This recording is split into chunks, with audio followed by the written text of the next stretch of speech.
지난주에 저희들이 1장 말씀을 통해서 사도행전이 누가복음의 두 번째 책이고 또 첫 번째 책인 그 누가복음은 예수님이 행하신 일, 또 예수님께서 이루신 일들을 했다면은 결국 이 사도행전은 이제는 성령을 통해서 하나님의 역사를 이루어 가시는 것을 우리가 기록한다고 말씀했습니다. 그 성령께서 이루시고자 하는 일이 대체 무엇이었는가? 그것은 바로 예수님께서 가르치셨던 하나님 나라였다라는 거죠. 하나님 나라.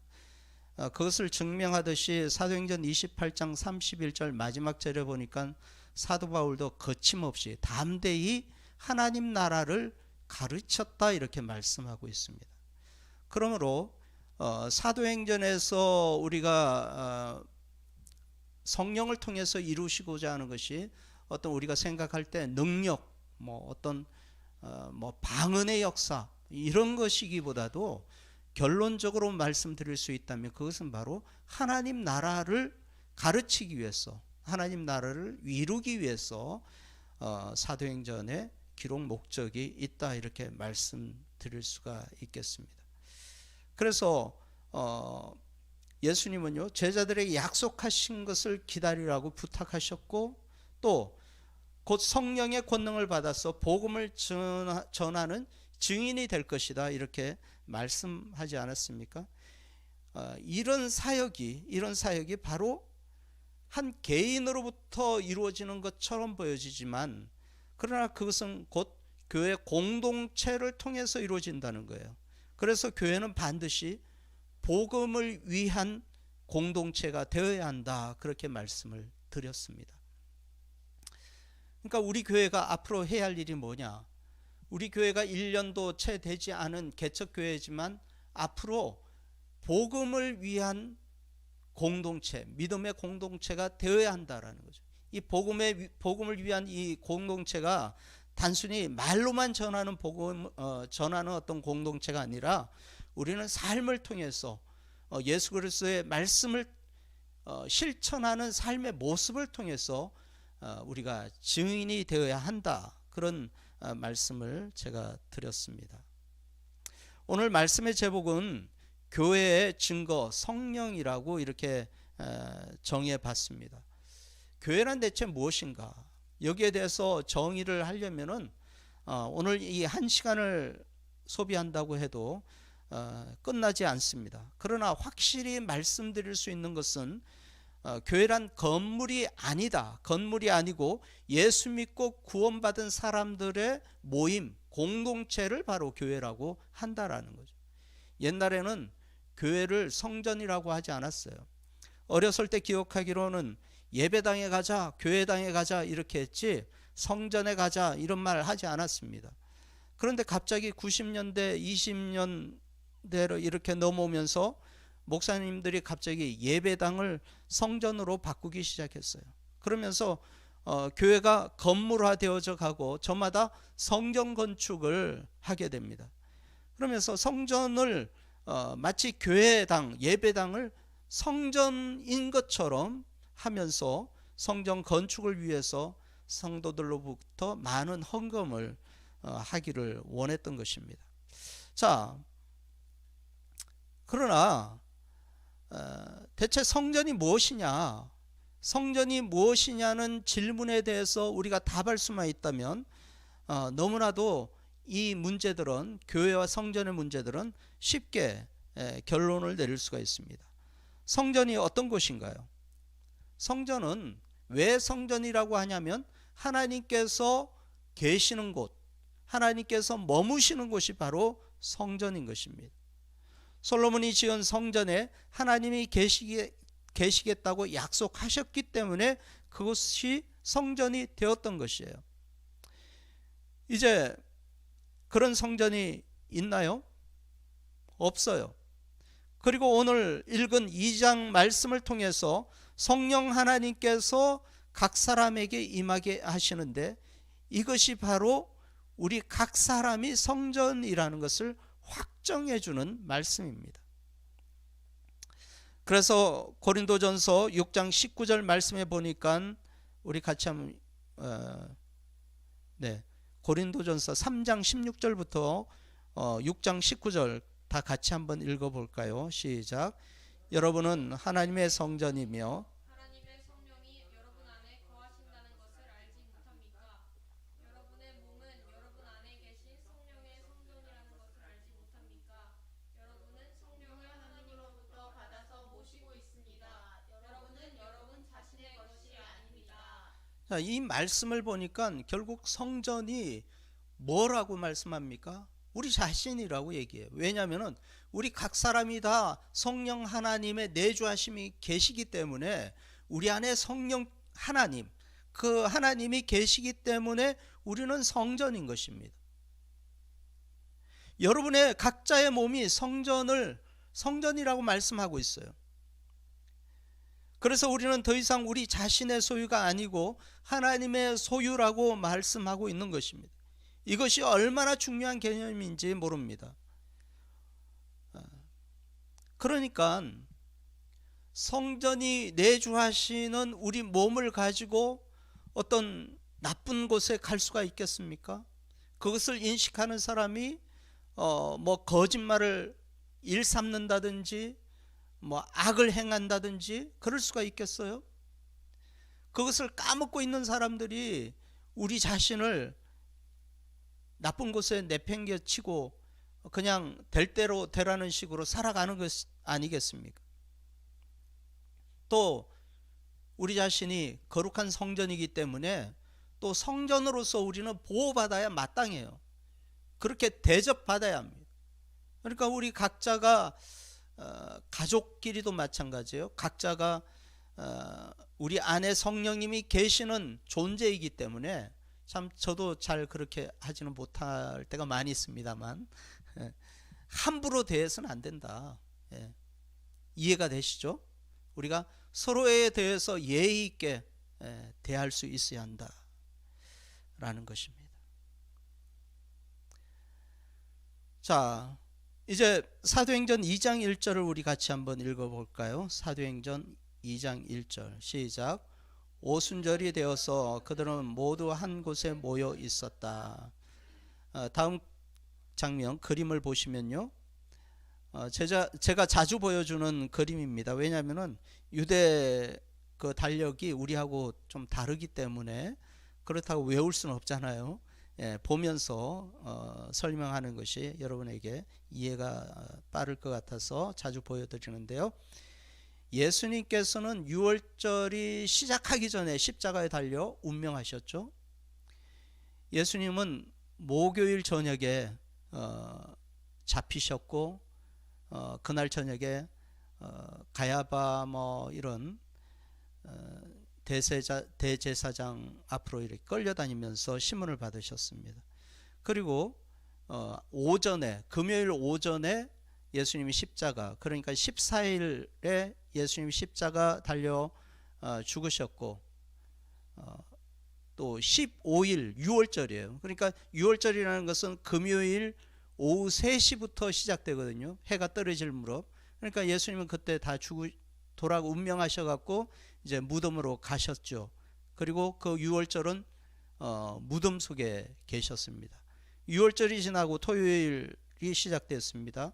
그리고 그 다음날 주일, 토요일이 안식일이잖아요. 안식일이 지나고 그 다음날 주일이 되었어요.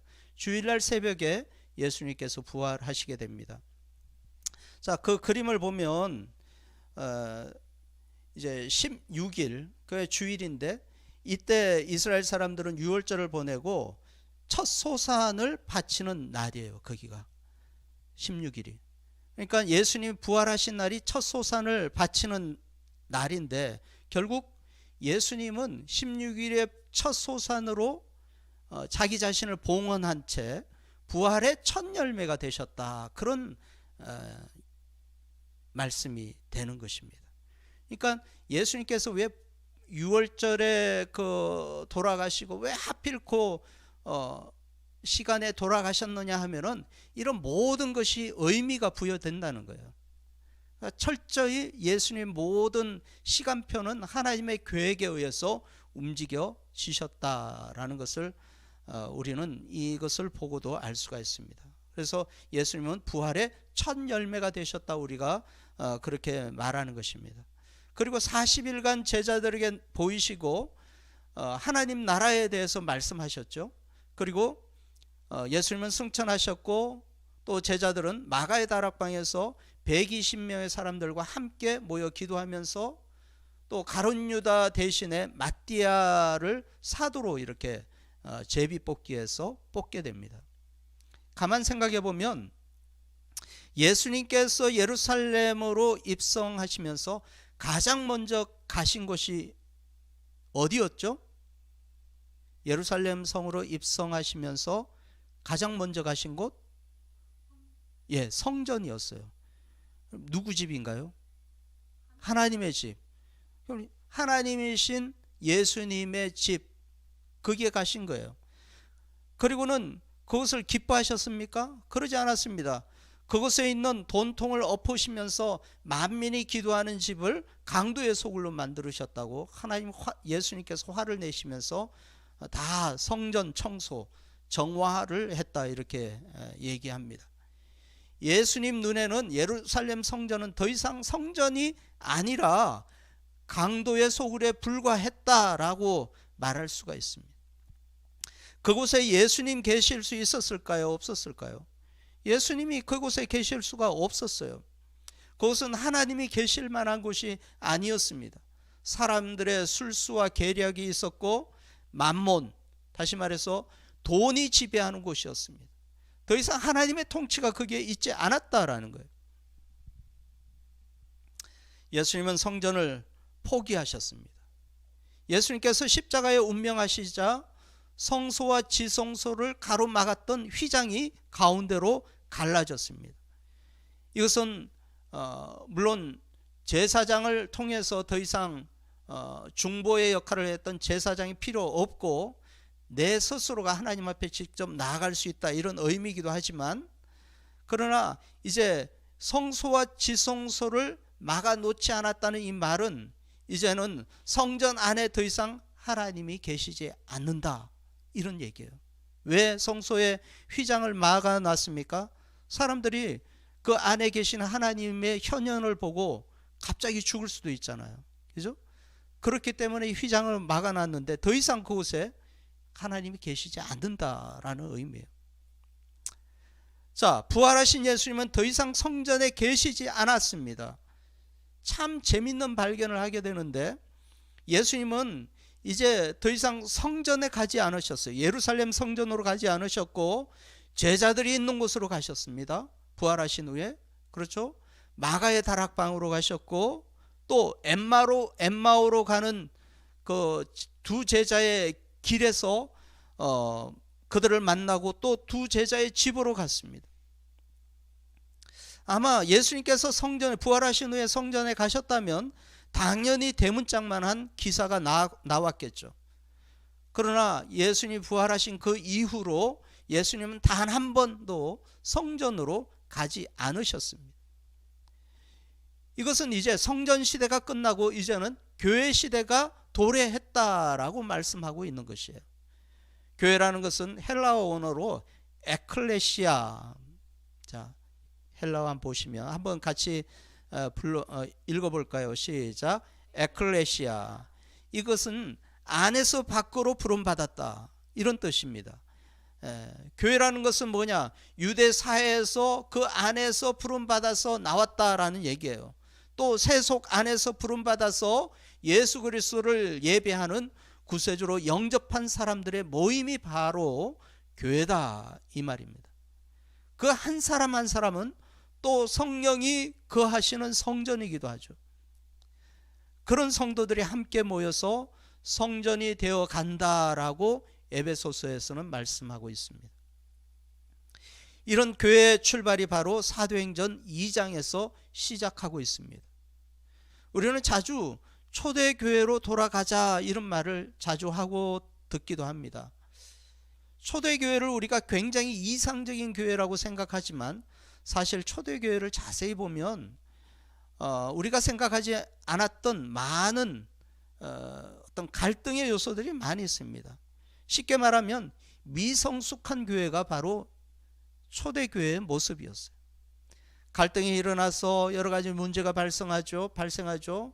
또 그 시대의 교회와 교회에서 일어난 여러 가지 일들을 보니까 아주 세속적인 일들이 굉장히 많이 일어납니다. 그러니까 그때 초대교회의 모습이 결국 이 시대의 교회 모습과 다를 게 별로 없어요. 그런데 왜 사람들은 자꾸만 초대교회로 돌아가자 이런 얘기를 하냐면 결국 그들이 갖고 있는 신앙의 순수성 때문일 거라고 저는 생각합니다. 다시 말해서 예수님의 말씀대로 이것저것 따지지 않고 믿음으로 순종하며 기다렸더니 그들은 오순절 성령의 임재하심을 경험했던 사람들이었기 때문에 그런 기대감이 우리 안에 있다라는 거죠. 자, 그렇지만 가만 생각해 보면 그 오순절 그 마가의 다락방에서 있었던 그런 일들이 계속 일어나는 사건이 아니고 그것은 그날 한시적으로 일어난 사건이었다라는 겁니다. 자, 왜 우리가 초대교회로 돌아가야 하느냐? 결국 방언을 통해서 복음을 전하고 기도하면서 역사가 일어나고 다시 오실 예수님에 대한 기대감과 또 형제 자매를 향한 사랑하는 그 마음, 그런 것을 우리가 많이 느끼고 싶은 마음 때문에, 소망 때문에 그런 초대교회에 대한 그리움이 우리에게 있습니다. 그러니까 우리가 막연히 초대교회로 돌아가자는 말은 더 이상 우리에게 필요 없습니다. 어쩌면 우리는 초대교회보다 훨씬 더 신앙생활을 잘하고 있는지도 몰라요.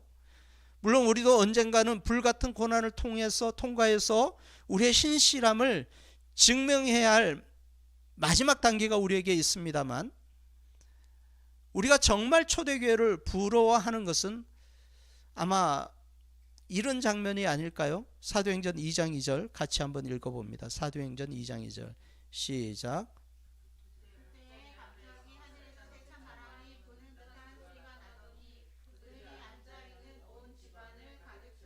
네, 거기까지. 하늘에서 세찬 바람이 부는 소리가 나더니 또 그들이 앉아있는 온 집안을 가득 채웠다. 뭔가 불길한, 아니면 여기만 읽어보면 귀신이 등장할 때 나타나는 현상이에요. 그렇지 않아요? 막 휙 소리가 나면서 바람이 부는 거, 우리나라 영화는 바람까지 불어버리잖아요. 그런 이 상황이 연출됩니다. 그러나 3절 4절 같이 한번 읽어볼까요? 시작. 솟아오를 때 혀바닥처럼 갈라지는 것 같은 혀들이 그들에게 나타나더니 각 사람 위에 내려앉았다. 그들은 모두 성령으로 충만하게 되어서 성령이 시키는 대로 각각 방언으로 말하기 시작하였다. 그 다음 그림을 보면요, 세찬 바람이 불었고 바람 소리가 났고, 그리고 우리가 그 캠프파이어를 하면은 불꽃이 막 이렇게 살아나지 않습니까? 그 이글거리는 불꽃 하나하나가 각 사람 위에 내려앉았다라고 기록하고 있어요. 그리고 사람들은 성령이 시키시는 대로 각각 방언으로 말하기 시작했다, 이렇게 말씀합니다. 이런 현상은요, 신약 성경에 여기 외에는 없어요. 신약 성경 여러 그 성경을 보면 이런 현상이 이 한 곳뿐이라는 얘기입니다. 이게 굉장히 중요한 암시를 우리에게 주고 있어요. 왜 한 곳뿐이냐? 이런 사건은 단 이례적인 사건에 불과하다라는 거예요. 어떤 분은 성령께서 공식적으로 취임하신 행사였다, 이렇게 말하는 사람도 있습니다. 이해가 되시려는지 모르겠습니다. 아주 상징적으로 이런 일들이 있었다라는 거예요. 이 사건을 통해서 성령님은 복음을 전하는 아주 공식적인 사역에 함께 하신다라고 선언한 것과 동일한 거예요. 그래서 사도행전을 이제는 성령행전이라고 말하기도 합니다. 오늘날 오순절 마가의 다락방에서 나타난 역사는 다시 볼 수 없지만 그렇다고 성령의 역사가 멈춘 건 아닙니다. 오늘도 여전히 우리 가운데 우리와 함께 계셔서 성령님은 다양한 방식으로 우리에게 역사하고 계십니다. 자, 이 말씀 가운데 바람 소리 그리고 불꽃이 나오는데요. 모세가 호렙산에서 떨기나무 가운데 불꽃 가운데 하나님을 만나게 되죠. 하나님의 음성을 듣게 됩니다. 모세야 모세야. 그것은 바로 하나님의 임재를 보여주시는 현상이었어요. 모세가 본 그대로 성령은 이번에 더 확실하게 각 사람 머리 위에 임하시는 것을 보게 됩니다. 출애굽기 19장에도 보면 모세가 계명을 받기 위해 시내산에 올라가죠. 그때 우레와 나팔 소리가 나고 그리고 불 가운데 강림하시는 그런 현상들을 보여줍니다. 하나님의 임재하심을 기록하고 있는 것이죠. 쉐키나라는 단어 바로 여기에서 비롯됩니다. 그러니까 오순절 성령의 강림은 바로 하나님의 나타나심을 말씀하고 있어요. 그리고 성령 하나님의 임재하심을 경험한 사람들에게는 각각 방언으로 말하기 시작했다 이렇게 말씀합니다. 자, 각각 방언, 다른 방언 뭐 이런 얘기인데 헬라어 거기 한번 읽어볼까요? 시작. 헤테라이스 글롯사이스. 자, 헤테라이스 글롯사이스 이 말은 우리가 기도 방언할 때 우리도 알지 못하는 신비로운 뭐 언어 그런 것이 아니라 당시의 사람들이 통행했던 말이었다, 언어였다 이런 얘기입니다. 방언에 대해서 한번 말씀드려야겠지만 여러분 권면 드리는데요. 방언하려고 억지로 하려고 노력하지 마셨으면 좋겠어요. 굉장히 어리석은 일이고 그것을 통해서 악한 영의 영향을 받을 수도 있습니다. 기도 중에 방언하는 것을 자랑하는 사람들도 많이 있는데 우리가 알아야 할 것은 그런 기도 방언이 교회 안에서만 있는 것이 아니었다라는 거예요. 이 방언이 기독교에만 있는 게 아니고 방언은 다른 종교에도 있습니다. 모르셨어요? 아셨죠? 다른 종교에도 방언이 있단 말이에요. 고린도전서를 자세히 보면 사도 바울이 방언을 굉장히 강조한 것처럼 오해하는데 오히려 사도 바울은 방언 기도에 대해서 부정적인 모습을 보입니다. 그리고 헬라어가 우리 성경에 잘못 해석됐어요. 다음에 이제 고린도전서를 하면서 제가 다시 말씀드리겠습니다만 잘못 해석하는 바람에 방언을 신령한 언어로 왜곡했습니다. 그래서 사람들을 많은 목사님들이 현혹했어요. 마치 방언을 해야지만 성령을 받은 것으로 이렇게 합니다. 잘못된 해석이었어요. 자, 한번 생각해 보세요. 내가 무슨 기도를 하는지도 모르고 오직 내 영과 하나님만이 소통하는 것이라고 하는데 그렇게 되면 나에게 과연 무슨 유익이 있겠어요? 아무 유익이 없습니다. 그것은 마치 귀신과 얘기하는 것과 똑같은 거예요. 자, 6절 보면요. 6절부터 보면 이 방언 소리를 듣고 오순절 절기를 보내기 위해서 방문했던 많은 디아스포라 유대인들이 모두 깜짝 놀랐습니다. 왜냐하면 자기들 귀에 그 말이 들리기 시작한 거예요. 그 소리가 자기의 언어로 들렸습니다. 말로 들렸어요. 자, 이 사람들이 거주하는 위치를 한번 볼까요? 지도를 보시면요. 자, 제일 먼 곳이 이 바데 사람입니다. 바데 사람. 그리고 거기 또 로마 사람, 서쪽으로는 로마 사람. 자, 동쪽 아래는 아라비아 사람들도 있고, 예? 섬에 있는 사람들도 있습니다. 갈라디아 갈라디아인가요? 그 뭐라고 되어 있죠? 갑바도기아. 예, 갑바도기아에 있는 사람. 메데, 바사, 뭐 이런 여러 곳에 있는 사람들, 유대인들이 와서 들었다는 거예요. 그러니까 이건 단순히 저기 경상도 방언과 이 전라도 방언처럼 이렇게 되어진 것이 아니고 각각 다른 나라의 방언이라는, 다른 나라의 언어, 외국어란 얘기, 외국어. 네. 7절에 보면 이 사람들은 모두 갈릴리 사람이 아니야 이렇게 얘기해요. 이렇게 하는 이유는 뭐냐면 당시 갈릴리 사람들은 이스라엘 북쪽에 위치하고 있었는데요, 이 지역에 있는 사람들은 회당 교육을 잘 못 받았습니다. 그러니까 교육적으로 굉장히 낙후된 지역의 사람들이란 말이죠. 쉽게 말해서 그들이 사용하고 있었던 히브리어도 잘 못해갖고, 히브리어 발음에요 후음이라는 게 있습니다. 후음. 이 후음은 목구멍에서 나는 소리거든요. 하, 이런 소리예요. 마치 가래 뱉는 듯한 소리예요. 이런 소리가 그 히브리어에 있는데 이 발음을 잘 못해갖고 그냥 통과했어요. 예? 그 정도로 교육을 못 받았다, 자기 나라 말조차 못한 사람들이다라는 거죠. 그러니 이 언어적으로 부족한 사람들이 이런 외국어를 할 수 있단 말인가? 이거는 비꼬는 말이기도 하고 어리둥절한 표정이기도 하다라고 말씀드릴 수가 있습니다. 그런데 여기 중요한 것은 4절을 보면 그들이 뭔가를 준비해서 각 나라의 방언을 했던 것이 아니었어요. 누가 시킨 것이라고요?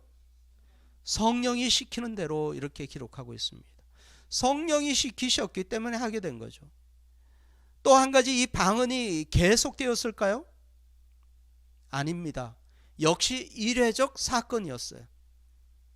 만약에 베드로가 그렇게 언어적으로 굉장히 능통했고 마치 이 그 방언이 자기에게 주어진 은사로 이루어졌다면 그는 계속 헬라어나 외국어를 유창하게 할 수 있어야 하는데 그렇게 하지 못했습니다. 그래서 베드로가 선교할 때 항상 통역한 사람이 있었는데 그 사람이 바로 마가였어요.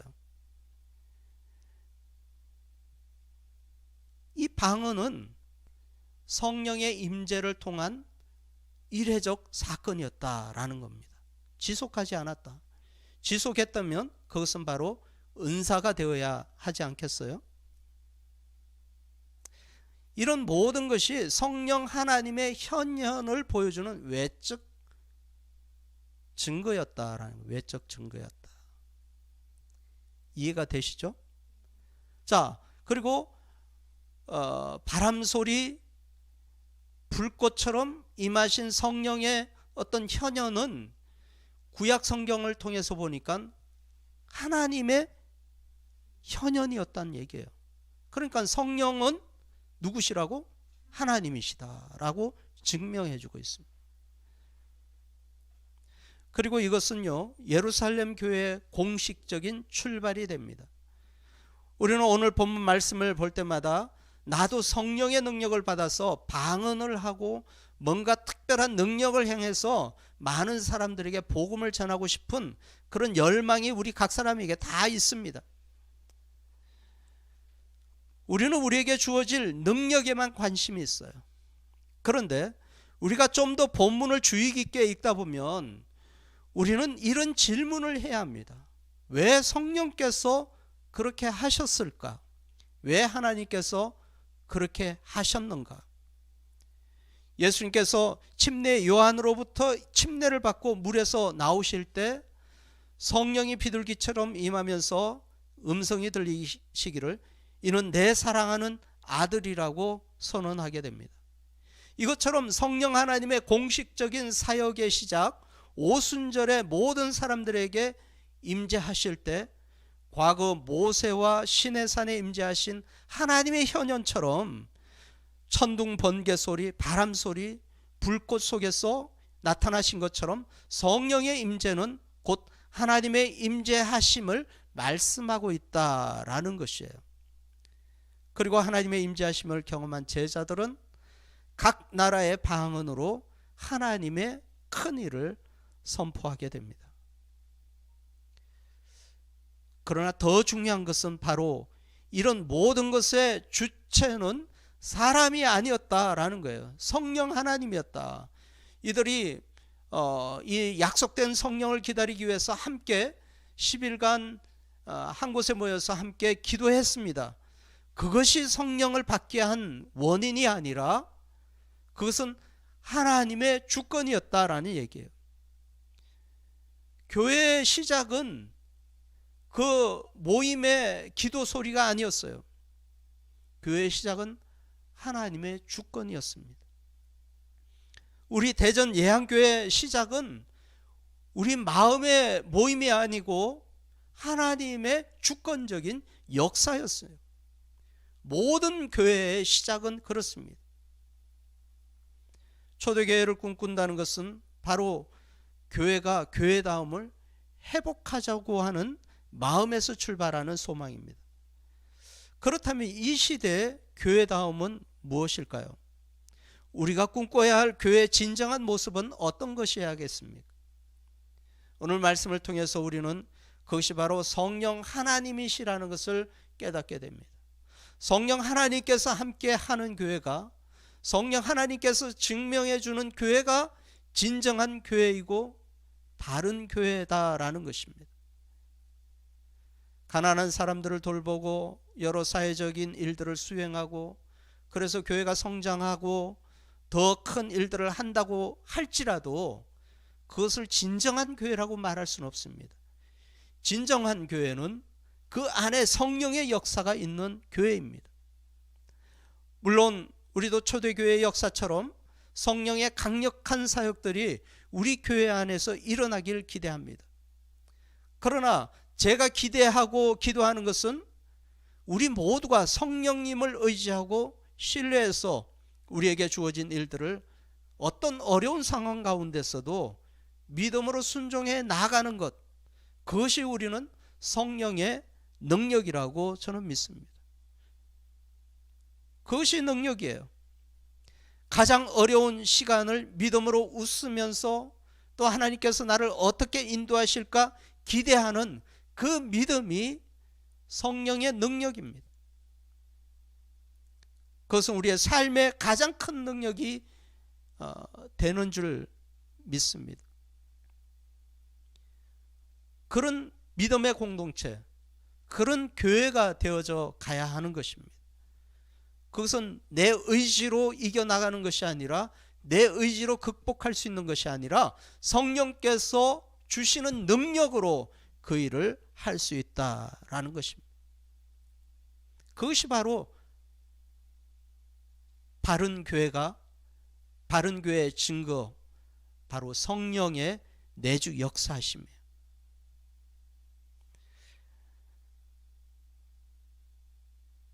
말씀해 보니까 그들은 모두 성령으로 충만하게 되어서 성령이 시키는 대로 각각 방언으로 말하기 시작하였다, 이렇게 말씀하고 있습니다. 우리도 성령 충만해서 성령이 시키는 대로 순종할 수 있어야 한다. 그것이 방언이든 그것이 복음을 위해서 헌신하는 일이든 그것은 중요하지가 않습니다. 성령이 시키는 대로 우리는 할 뿐이다라는 거죠. 대전 예한교회 온 가족들이 성령 충만하시기를 축복합니다. 그래서 어떤 상황 속에서도 성령께서 인도하시는 대로 순종하는 형제 자매 되시기를 주의 이름으로 다시 한번 축복드립니다. 이 시간 우리에게 주시는 하나님의 뜻이 무엇인가? 우리의 상황보다, 우리의 연약함보다 강하신 성령님의 인도하심을 기대하면서 또 그 일을 위해서 기도하면서 함께 바른 교회, 복된 교회를 이루어가는 우리 형제 자매들 다 되시기를 주의 이름으로 간절히 축원합니다. 이 시대에 하나님이 기뻐하시는 바른 교회가 바로 대전 예한교회입니다. 할렐루야. 함께 기도하겠습니다. 지금은 우리 주 예수 그리스도의 은혜와 아버지 하나님의 지극하신 사랑하심과 성령님의 내주 역사 함께 하심이 성령께서 친히 우리와 함께 하시고 우리 교회의 증거가 되기를 원하는 우리 각 사람 머리 위에 또 가정 위에 삶의 터전 위에 지금부터 영원토록 함께 하시기를 예수의 이름으로 간절히 축복하며 기도하옵나이다. 아멘.